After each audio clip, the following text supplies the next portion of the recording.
দেখ তাহলে নদীর বিদ্রোহ, দেখ নদীর বিদ্রোহ, সরীসৃপ, শ্রাবণ 1346, মানিক বন্দ্যোপাধ্যায়। 4:45 প্যাসেঞ্জার ট্রেনটিকে রওনা করাইয়া দিয়া নদের চাঁদ নতুন সহকারীকে ডাকিয়া বলিল, আমি চললাম হে। নতুন সহকারী একবার মেঘাচ্ছন্ন আকাশের দিকে চাইয়া বলিল, আজ্ঞে হ্যাঁ। আজ্ঞে হ্যাঁ। নদের চাঁদ বলিল, আর বৃষ্টি হবে না কি বলো? নতুন সহকারী এবার জলময় পৃথিবীর দিকে চাইয়া বলিল, আজ্ঞে না। আচ্ছা, নদের চাঁদ লাইন ধরিয়া 1 মাইল দূরে নদীর উপরকার ব্রিজের দিকে হাঁটিতে লাগিল।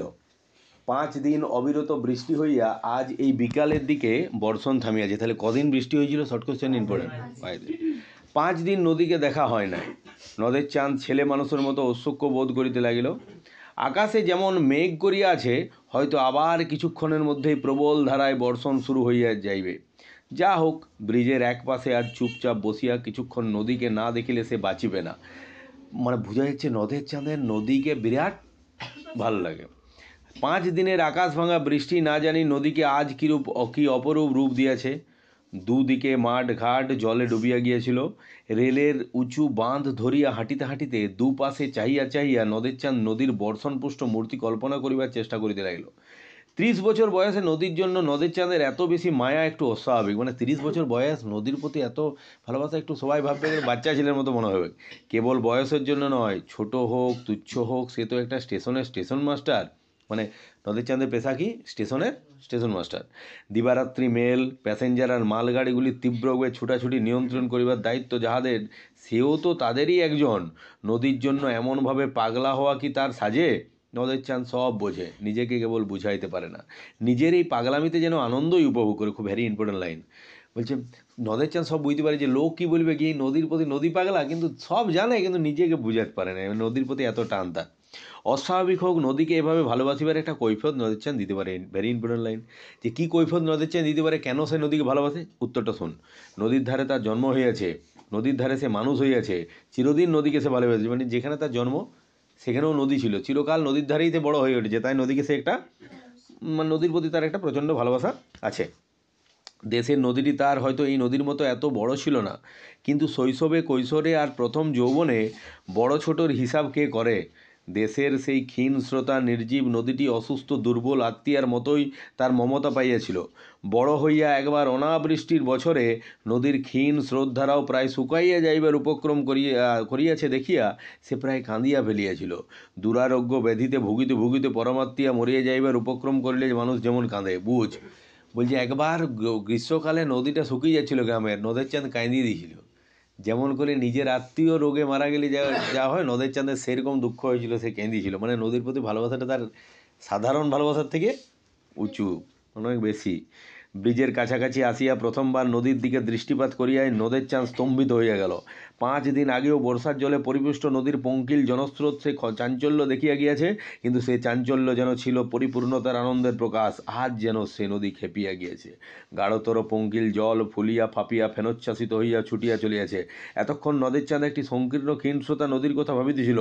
তার 4 বছরের চেনা এই নদীর মূর্তিকে তাই যেন আরও বেশি ভয়ঙ্কর, আরও বেশি অপরিচিত মনে হইল। দেখ, নদীর সুন্দর স্থির জলপ্রবাহ দেখলে মনটা শান্ত হয়ে যাবে, কিন্তু নদীর যদি উচ্ছ্বাসিত জল দেখিস, আমার ব্যক্তিগত অভিজ্ঞতা বলি, আমি যখন কলেজে একবার দিল্লি গিয়েছিলাম, দিল্লি থেকে বৃন্দাবন গিয়েছিলাম, তো একটা ঘাট লয়, ঘাটের বাইরে আমি যমুনা নদীতে স্নান করতে নেমেছিলাম, বুঝেছি।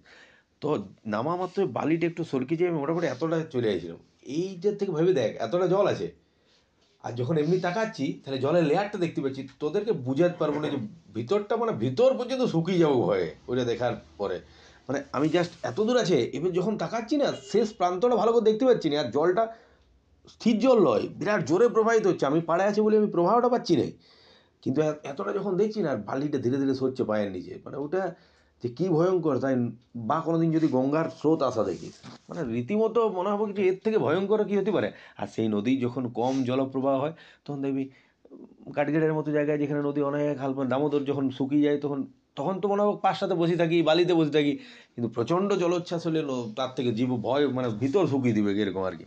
দেখ, ব্রিজের মাঝামাঝি ইট সুরকি আর সিমেন্টে গাঁথা ধারক স্তম্ভের শেষ প্রান্তে, মানে পিলারের, বুঝেছিস, শেষ প্রান্তে বসিয়া সে প্রতিদিন নদীকে দেখে। আজও সে সেইখানে গিয়া বসিল। নদীর স্রোত ব্রিজের এই দিকে ধারক স্তম্ভগুলিতে বাধা পাইয়া ফেনিল আবর্ত রচনা করিয়াছে। মানে কি বলতো, নদীর জলটা ওই ব্রিজের খাম্বাগুলোতে লাগছে, দিয়ে চারদিকে ঘূর্ণনের সৃষ্টি হচ্ছে, ফেনার সৃষ্টি হচ্ছে। এত উঁচুতে জল উঠিয়া আসিয়াছে যে মনে হয় ইচ্ছা করিলে বুঝি হাত বাড়াইয়া স্পর্শ করা যায়। নদের চাঁদের ভারী আমোদ বোধ হইতে লাগিল। পকেট খুঁজিয়া পুরাতন একটি চিঠি বাহির করিয়া সে স্রোতের মধ্যে ছুড়িয়া দিল। চোখের পলকে কোথায় সে অদৃশ্য হইয়া গেল চিঠিখানা। উন্মত্ততার জন্যই জলপ্রবাহকে আজ তাহার জীবন্ত মনে হইতেছে। তার সঙ্গে খেলা যোগ দিয়া চিঠিখানা যেন তাড়াতাড়ি লুকাইয়া ফেলিয়াছে। দুদিন বাহিয়া বাহিরের অবিশ্রান্ত বর্ষণের সঙ্গে সুর মিলাইয়া নদের চাঁদ বউকে প্রাণপণে একখানা 5 পৃষ্ঠাব্যাপী বিরহ বেদনাপূর্ণ চিঠি লিখিয়াছে। মানে বউকে একটা প্রেমপূর্ণ হৃদয়লি চিঠি লিখেছিল, 5 পাতা। চিঠি পকেটেই ছিল, মনে রাখবে, ইম্পর্টেন্ট, কোটা পাতা ছিল চিঠিটাতে। একটু মমতা বোধ করিল বটে, কিন্তু নদীর সঙ্গে খেলা করার লোভটা সে সামলাইতে পারিল না। একখানি পাতা ছিঁড়িয়া দুমড়াইয়া মুচড়াইয়া জলে ফেলিয়া দিতে লাগিল। ভাবি দেখ, মনের ইমোশন নিয়ে 5 পাতার একটা বউকে চিঠি লিখেছে, সেটাও নদীর জলে আসি পর ভুলিয়ে গেছে। ইমোশন এমন, নদীর সঙ্গে একটা করে পাতা ছিঁড়ছে আর জলে ফেলছে, ওটা কেমন ঘুরি ঘুরি চলে যাচ্ছে, ওটা দেখতে ভালো লাগছে, মানে বুঝতে পেরেছিস? আচ্ছা দেখ, তারপর নামিল বৃষ্টি। সে কি মুষলধারায় বর্ষণ। ঘণ্টা তিনেক বিশ্রাম করিয়া মেঘের যেন নতুন শক্তি সঞ্চিত হইয়াছে। নদের চাঁদ বসিয়া বসিয়া ভিজিতে লাগিল, উঠিল না। নদী হইতে একটা অশ্রুতপূর্ব শব্দ উঠিতেছিল, তার সঙ্গে বৃষ্টির ঝমঝম শব্দ মিশিয়া হঠাৎ একটা এমন একটা সঙ্গত সৃষ্টি করিয়াছে যে নদের চাঁদের মন হইতে ছেলে মানুষই আমোদ মিলাইয়া গেল। তার মনে হইতে লাগিল এই ভীষণ মধুর শব্দ শুনিতে শুনিতে সর্বাঙ্গ অবসন্ন হইয়া আসিতেছে।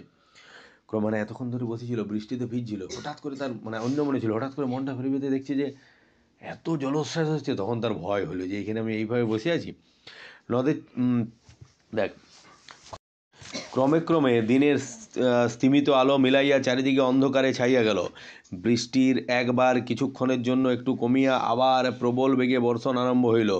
ব্রিজের উপর দিয়ে একটা ট্রেন চলিয়া যাওয়ার শব্দে আকস্মিক আঘাতে ঘুম ভাঙিয়া যাওয়ার মতো একটা বেদনাত্মক চেতনা কিছুক্ষণের জন্য নদের চাঁদকে দিশাহারা করিয়া রাখিল। তারপর সে অতি কষ্টে উঠিয়া দাঁড়াইল। বড় ভয় করিতে লাগিল নদের চাঁদের। হঠাৎ তাহার মনে হইয়াছে রোষে ক্ষোভে উন্মত্ত এই নদীর আর্তনাদী জলরাশির কয়েক হাত উঁচুতে এমন নিশ্চিন্ত মনে এতক্ষণ বসিয়া থাকা তাহার উচিত হয় নাই। হোক ইট, সুরকি, সিমেন্ট, পাথর, লোহালক্করে গড়া ব্রিজ, যে নদী এমনভাবে খেপিয়া যাইতে পারে তাহাকে বিশ্বাস নাই। অন্ধকারে অতি সাবধানে লাইন ধরিয়া হাঁটিতে হাঁটিতে নদের চাঁদ স্টেশনের দিকে ফিরিয়া চলিল। নদীর বিদ্রোহের কারণ সে বুঝিতে পারিয়াছে। ব্রিজটা ভাঙিয়া ভাসাইয়া লইয়া দুপাশে মানুষের হাতে গড়া বাঁধ চুরমার করিয়া সে স্বাভাবিক গতিতে বহিয়া যাইবার পথ করিয়া লইতে চায়, কিন্তু পারিবে কি? বলছে নদীর এত জলোচ্ছ্বাসে নদের চাঁদের মনে একটা কোশ্চেন জাগলো যে মানে সে একটা যুক্তি খুঁজে পেল যে নদী এত জলোচ্ছ্বাস কেন করছে। বলছে মানুষ তার নিজের প্রয়োজনে নদীকে বারবার বেঁধে দিয়েছে, আর নদীও বারবার তার জলোচ্ছ্বাসের মাধ্যমে সেই বাঁধনকে ভেঙে ফেলতে যায়। কিন্তু নদের চাঁদের পরক্ষণে মনে প্রশ্ন হইল, যতবার নদী ভাঙবে মানুষ তো ততবার বাঁধ দিবে, নদী কি শেষ পর্যন্ত পারবে? কি হয় এই বাঁধ দেওয়ার ফলে? শেষ পর্যন্ত নদী শুকিয়ে নষ্ট হয়ে যায়। তুই ভাবি দেখ, আমাদের সতীঘাটের গন্ধেশ্বরী নদী, আর সেই নদী আছে মানুষের জন্যই ওটা হয়েছে। ময়লা আবর্জনা ফেলিয়ে ছোট একটা ব্রিজ করে পর ওই নদী, আমার মনে পড়ে আমাদের কলেজ লাইফে তখন কুসুম সিনেমা হল ছিল। একবার একটা সিনেমা দেখতে গেলাম, লাইফে খুব কম সিনেমাই হলে দেখেছি, গোটা 5 বেশি হবে না। তো একদিন গেছিলাম, তো ব্রিজের উপরে জল যাচ্ছিলো, সাইকেল নিয়ে পেরোনোর সময় মানে ওইটুকু জল যাচ্ছে, এতটা খরস্রোত যে সাইকেল সহ টেনে নিচ্ছিল, মানে টেনে নিবে এরকম আর কি। আমরা ভীত হয়ে গেলাম। সহজে মনে করো এইটুকু জল, এইটুকু ডুবছিল জানিস, এইটুকু, ওইটুকুতে আটকানো যাচ্ছিলো, মানে নদীর স্রোতটা তীব্র। আজকে নদীর জলের প্রবাহই দেখতে পাবিনি বর্ষাকালেও। কী অবস্থা করেছে, পুরো বুঝিয়ে দিয়েছে নদীটাকে মানুষ বাঁধ দিয়ে। এটাই নদের চাঁদ ভাবলো। তাহলে নদের চাঁদ একটু আগে প্রকৃতিরকে মনের মধ্যে নিচ্ছে, কিন্তু পরক্ষণে আবার কোন সভ্যতার একটু বদনামও করলো বলতে মনে মনে। যান্ত্রিক সভ্যতা, ব্রিজ, মানুষের নিজের লালসার জন্য নদীকে বেঁধে দিয়া বটে। দেখ, পারিলেও মানুষ কি তাকে রেহাই দিবে? আজ আজ যে ব্রিজ আর বাঁধ সে ভাঙিয়া ফেলিবে, কাল মানুষ আবার সেই ব্রিজ আর বাঁধ গড়িয়া তুলিবে। তারপরে এই গভীর প্রশস্ত জলপূর্ণ নদীর আর দেশের সেই ক্ষীণ স্রোতা নদীতে পরিণত হইতে না জানি মোটে আর কতদিন লাগিবে। স্টেশনের কাছে নতুন রং করা ব্রিজটির জন্য এতকাল নদের চাঁদ গর্ব অনুভব করিয়াছে। বলছি ব্রিজটা যখন হয়েছিল তখন নদের চাঁদের বিরাট ভালো লাগিয়েছিল, একটা কালারফুল নতুন ব্রিজ হয়েছে, গর্ব হয়েছে। আজ তার মনে হইল কি প্রয়োজন ছিল ব্রিজের। বোধ হয় এই প্রশ্নের জবাব দেবার জন্যই পিছন হইতে 7 নম্বর ডাউন প্যাসেঞ্জার ট্রেনটি নদের চাঁদকে পিছিয়ে দিয়ে চলিয়া গেল।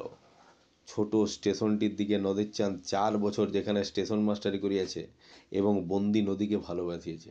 বলছি নদের চাঁদ একবার একটা মনে মনে প্রশ্ন করলো, কিছুদিন আগে ওই ব্রিজটাকে ভালো লেগেছিল, এখন নদের চাঁদের মনে হচ্ছে নদীটাকে বাঁধ দিয়ে দিয়েছে বারবার, কি দরকার ছিল এই ব্রিজটার।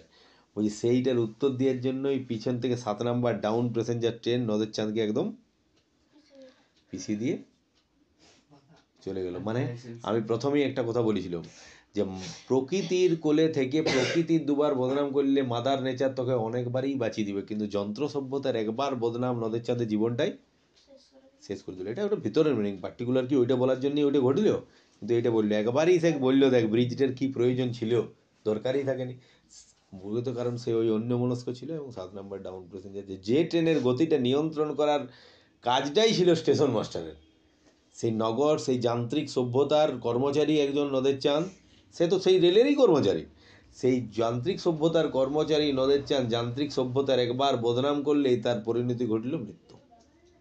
আর প্রকৃতি মায়েরকে কতবার বদনাম আঘাত করার পর প্রকৃতি তোকে বাঁচিয়েই রেখেছে। দেখ নদীর বিদ্রোহ এখানে